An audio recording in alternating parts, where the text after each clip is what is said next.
Hi, I'm Liz Shanks, and welcome to Liz's Book Snuggery. Books create Christmas memories of the heart. Two favorite quotes I remember this time of year are, "Memory is a gift of the heart," and Thomas Jefferson's, "I cannot live without books." Memories and books are inextricably linked for me. Books create memories that resonate with enjoyment lasting long after this coda I remember as a child from a musical version of Clement Clarke Moore's A Visit from St. Nicholas. Imagine, if you will, the night after the visit from Santa with this poignant added verse. 'Twas the night after Christmas, and all through the house. Not a creature was stirring, not even a mouse. The presents are scattered and broken, I fear, and St. Nicholas won't come again for a year. Hearing those lines as a child, I found them strangely sad, but true. What memories will we give to children this Christmas? Don't laugh, but I still have the Bobbsey twin books. By the way, these classic books are still in print, inscribed by my parents from Christmases when I was 4, 5, and 6. Am I the exception in this regard? Perhaps, but somehow I don't think so. I tried hard, but I have no memory of the toys that were under the tree that year or where they are. But each time I pick up those books, I am immediately linked to Christmas memories of years past and of the pleasure those books gave as I read and reread them. Anita Silvey, former publisher of children's books, former editor of The Horn Book, and regular speaker on children's literature, echoes this feeling when she said in the introduction to her book, "Everything I need to know, I learned from a children's book." When we give children's books, we become part of their future, part of their most cherished memories, and part of their entire lives. Children's books change lives. But hey, I'm a realist too, and fully realize the unforgettable feeling kids get when they receive the gift, the one they've dreamt and hoped and longed for over many months. Even Broadway has a musical version of the movie The Christmas Story, the truest portrayal of that feeling. It's the 1950s Midwest set piece of the indomitable Ralphie, whose fondest wish for Christmas is a Red Ryder BB gun, and who is undeterred by parental roadblocks of, "You'll shoot your eye out." But I think it doesn't have to be either or with books and toys, but and. Maybe some classic picture books tucked in the mix, along with some newly discovered classics, are the right balance.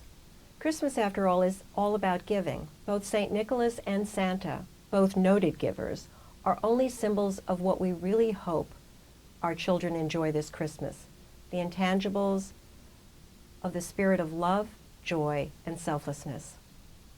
Please create a memory and tradition of the heart this Christmas for a child with one book or a trove of timeless classics. Years from now, book in hand, they may just be thumbing through a memory.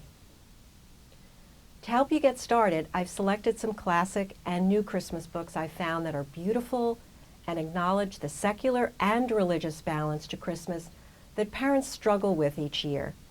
They are books that celebrate both the holy day and holiday traditions of the Christmas spirit. The countdown has started and the run-up to Christmas begins. May I suggest we all take a deep breath and perhaps sit down with one or more of these absolutely beautiful confections of Christmas books. Any or all are sure to please the young readers in your family, or even to take along as a gift when you go visiting to friends who have young ones. A lap, a book, with a child cuddled up for a read is a surefire recipe for a Christmas treat. So here are my selections of treats. For those families that would like to emphasize the more religious aspect of Christmas, Tomie dePaola has come up with an absolutely beautiful book called The Birds of Bethlehem. Every morning, the birds of Bethlehem gathered in the field to glean any corn that might be left from the harvest. This winter morning was different. Anyone watching would have thought that they spent more time talking to one another than having breakfast. And that was true. "Yesterday afternoon we saw something we'd never seen before," said the green bird and his mate. "We saw a long line of people coming over the hills." The yellow bird and his mate spoke up. "We saw something very unusual yesterday as well. The inn in town was full." "What we saw," said the bluebird and his mate, "was very strange indeed. A man and his wife were led to the stable because there was no room left at the inn." "We were roosting in a tree on the hill," said the redbird and his mate. "Below us there were shepherds watching their sheep. We saw an extraordinary thing. An angel appeared in the sky and said, 'I bring you tidings of great joy. Go quickly to Bethlehem, where you will find a baby lying in a manger.'" "We were in the same tree," said the brown bird and his mate, "and what we saw was spectacular. The night sky was filled with heavenly hosts singing, 'Glory to God in the highest, and on earth peace to men of good will.' What we saw," said the white bird and his mate, "was an awesome sight. So we followed the shepherds." "Let us go see this miraculous thing that has come to pass." And all the birds agreed. In the stable was a young mother, her husband, and their newborn baby.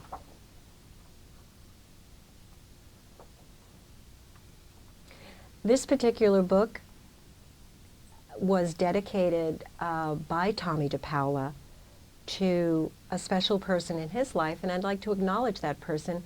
It's dedicated to Sister Veronique and the community of Redwoods Monastery.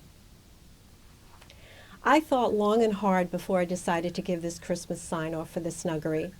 I dithered, thinking, is this the image I want left on the internet forever and ever? But then I reasoned, I love hats, and what's wrong with spreading some musical holiday cheer to all my readers at Liz's Book Snuggery, and to thank them for visiting the site this year and for leaving the comments that I so enjoy reading. So, Merry Christmas from Liz's Book Snuggery.